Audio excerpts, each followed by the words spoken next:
신바람 사연 아파트. 오늘의 사연 시작하겠습니다. 결혼한 지 이제 햇수로만 3년이 지난 여자입니다.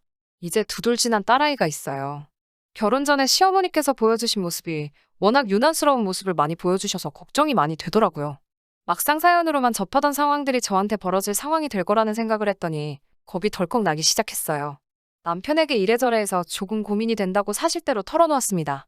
남편은 시댁이 지방이니 자주 뵐 일도 없을 테고 무엇보다 제가 시어머니와 혹시 갈등이 생길 경우에 남편이 중간에서 잘 해결을 해주겠다는 식으로 약속을 했기 때문에 그거 하나만 믿고 결혼을 하기로 결정을 했습니다. 막상 결혼을 하고 나니 남편이 시원스럽게 해주는 부분이 없기는 했지만 적어도 명절 때를 제외하고는 시댁 스트레스를 받지 않기도 했기 때문에 결혼 생활에 큰 문제는 없었습니다. 저도 잔소리에 약간 묻어난 편이기도 하고 저도 할 말은 쌓아두지 않고 꼭 해야 하는 성격이라 남편이 혹시나 제 편을 들어주지 않는다고 하더라도 저 혼자서 어떻게든 해결할 수 있겠다는 생각이 들었어요. 신랑은 다른 건 모르겠고 어머니 음식 솜씨에만큼은 자부심을 가지고 있었어요. 본인이 음식을 잘 아는 것도 아닌데 그러는 걸 보면 조금 답답한 부분이 있었습니다. 외식을 하러 가거나 밖에서 뭐라도 사 먹는 날에는 툭하면 우리 엄마가 해주는 게 더 맛있다고 하면서 밥상머리 앞에서 궁시렁대는 게 일상이었습니다. 어차피 돈 주고 사 먹는 거 맛있게 먹으면 좋겠는데 꼭 어딘가 부족하다는 식으로 이야기를 하니 같이 돈 주고 사 먹는 입장에서 여간 꼴불견일 수가 없었어요. 아이가 돌이 지나면서 육아휴직 기간도 끝나게 되어서 처음에는 고민을 많이 했습니다. 상황이 여의치 않아서 제가 전업주부가 되기에도 무리가 있는 데다가 친정부모님도 시부모님도 양쪽 다 지방에 거주하시니 아이를 어린이집에 보내는 것 말고는 선택권이 없었습니다. 결국 저는 복직을 하게 되면서 아이를 어린이집에 보내게 되었습니다. 그때까지는 몰랐는데 아이가 분리불안이 조금 큰 편이었더라고요.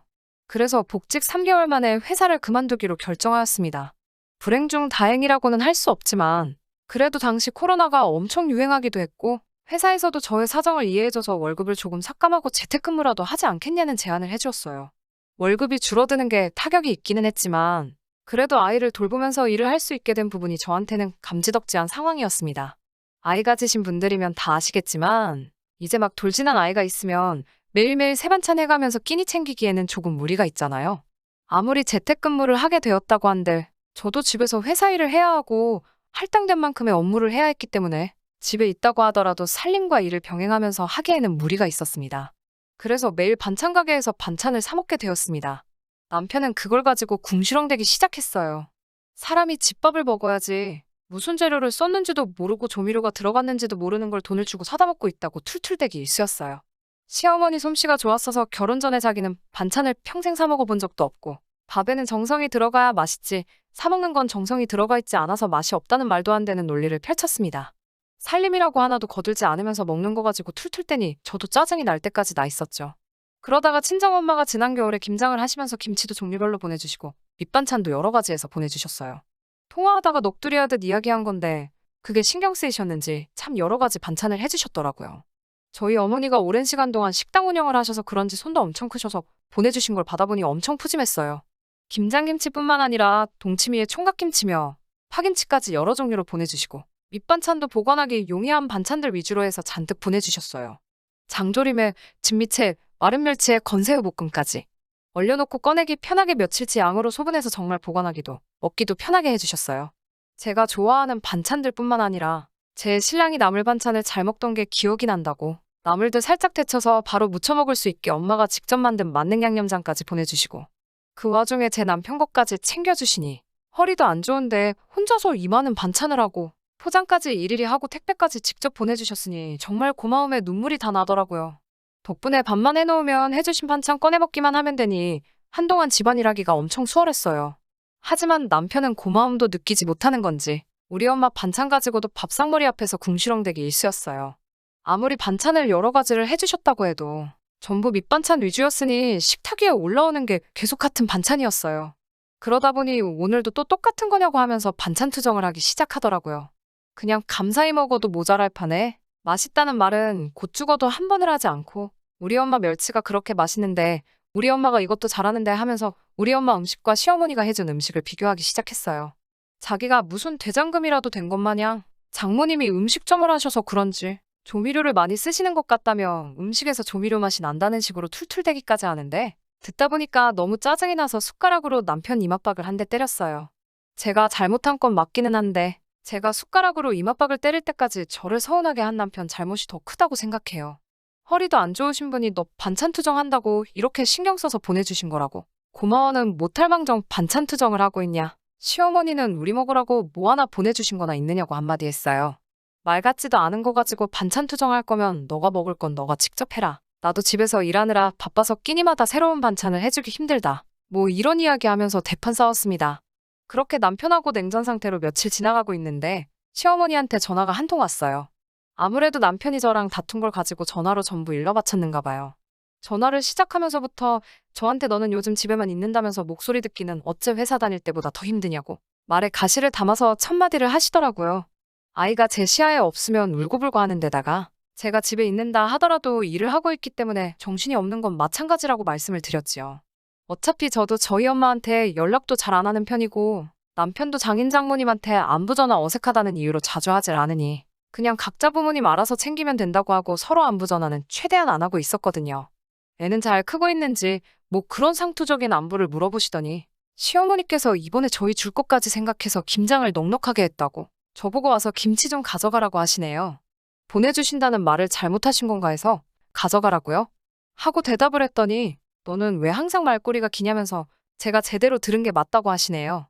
날도 엄청 추울 때라서 아이 데리고 버스나 기차 타고 가기에도 무리가 있다는 식으로 설명을 드리고 안 그래도 요즘 어머님 묵은지가 생각이 난다고? 친정부모님이 얼마 전에 김장김치를 보내주셔서 냉장고에 자리가 얼마 없어서 그러니 맛있게 익혀주시면 다음 구정 때 저희가 가지러 가겠다고 최대한 시어머니 기분 생각하면서 돌려서 말씀을 드렸어요. 그랬더니 지금 니네 엄마는 보내줬는데 나는 지금 가지러 오란다고 비꼬는 거냐? 라며 한마디를 하십니다. KTX 타면 금방 오는데 오랜만에 손녀딸 좀 볼 겸 해서 저보고 굳이 가지러 오라고 하시네요.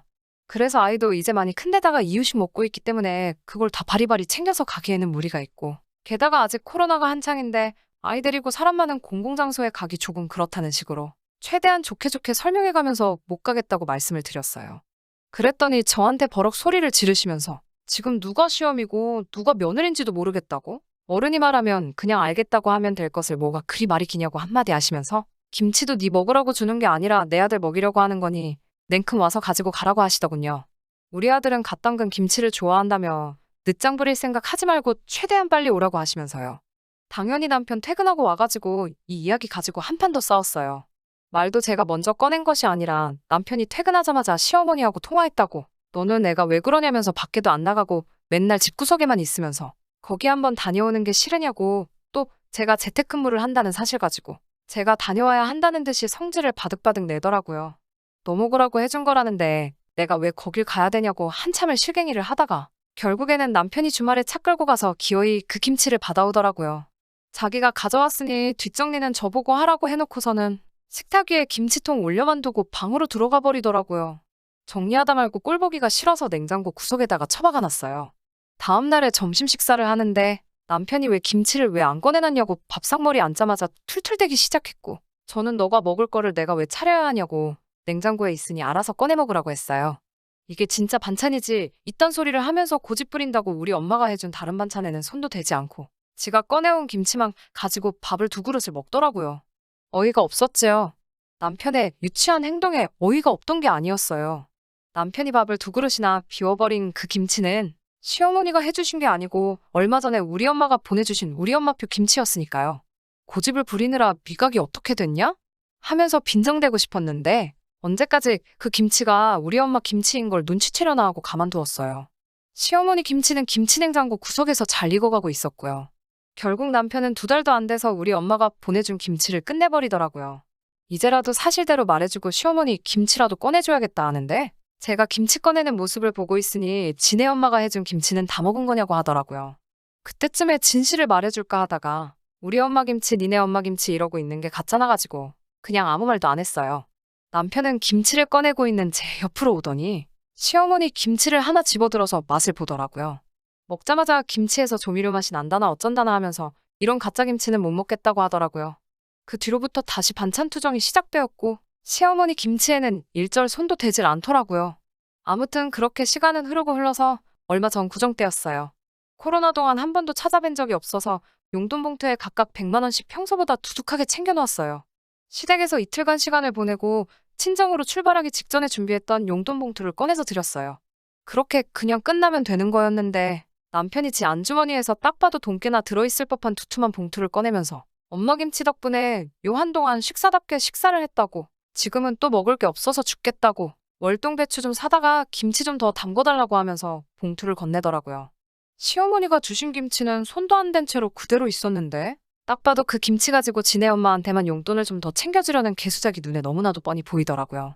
그래서 제가 그 봉투를 낚아채버렸어요. 제가 봉투를 뺐으니 남편도 남편이지만 시어머니도 눈이 휘둥그레져서 어이가 없다는 듯이 저보고 뭐 하는 짓이냐라고 묻더라고요. 뭔가 오해가 있는 것 같다고, 시어머니께 남편이 어머님 김치는 조미료 맛이 나서 못 먹겠다고, 손도 안 대고 그대로 있다는 사실을 말씀드렸어요. 어머님은 앞으로도 김장해 주실 필요가 없을 것 같다고도 말씀드렸고요. 남편 말대로 이 돈은 친정엄마를 들여서 김치나 좀 더 받아야겠다고 하고 제 주머니에 챙겼어요. 남편이 아주 장모님 김치가 최고로 맛있다고, 김치만 가지고도 밥을 2그릇씩을 비워버린다고 하니 두세 포기 가지고는 한 달도 못 버틴다고 말씀드렸어요. 남편이 무슨 소리냐고 묻길래 너가 그동안 먹은 거 시어머니가 주신 게 아니고 우리 엄마 김치였다는 사실을 말해줬습니다. 남편도 어이없어 하고 있고 시어머니도 어이없어 하는 남편을 어이없이 쳐다보고만 있더라고요. 속이 후련해져서 차에 타려고 나오는데 야, 이 녀석아, 너는 평생 먹은 엄마 음식 맛도 모르냐?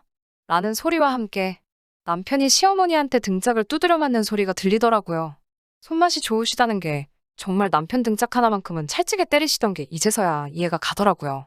친정 가는 차 안에서 얼굴이 아주 시뻘개져서 아무 말도 못하고 있는데다가 친정에 도착해서 우리 엄마한테 김치를 이가 그렇게 잘 먹는다고 남편이 시어머니 드리려고 따로 준비한 용돈 봉투를 건네드릴 때 남편은 그 모습을 못 보겠는지 고개를 돌리고 있는데 정말 그동안 묶인 게 해소되고 통쾌하기가 그지 없었습니다. 얼마 전에 친정엄마가 또 김치랑 반찬을 한가득 해서 보내주셨어요. 대충 보니 그때 드린 용돈 따로 챙기신 거 없이 오롯이 전부 음식으로만 해서 보내주신 것 같아요. 저는 제 속 한번 시원하자고 한 건데 그것 때문에 또 엄마가 괜히 신경 쓰셔서 몸도 불편하신 와중에 음식을 잔뜩 하게 만든 것 같아서 마음이 좋지만은 않네요. 그래도 그 이후로 남편이 음식 투정도 안 하게 되었고 시어머니 음식이 진짜 음식이라며 다른 데서 먹는 음식으로도 툴툴대지 않게 되었으니 제대로 참교육을 한번 해준 것 같아서 기분 하나만큼은 좋아요. 남편이 저와 친정부모님에게 잘하게 된 만큼 저도 올해는 아이 데리고 시부모님도 자주 찾아뵙고 며느리 할 도리 하려고 합니다. 사연 들어주셔서 감사하고 혹시나 앞으로도 재밌는 일이 있다면 사연 한번 전해보도록 할게요. 끝까지 들어주셔서 감사합니다. 오늘의 사연은 여기까지입니다. 구독과 좋아요, 알람 설정 부탁드리고 더 좋은 사연으로 다시 찾아뵙겠습니다. 감사합니다.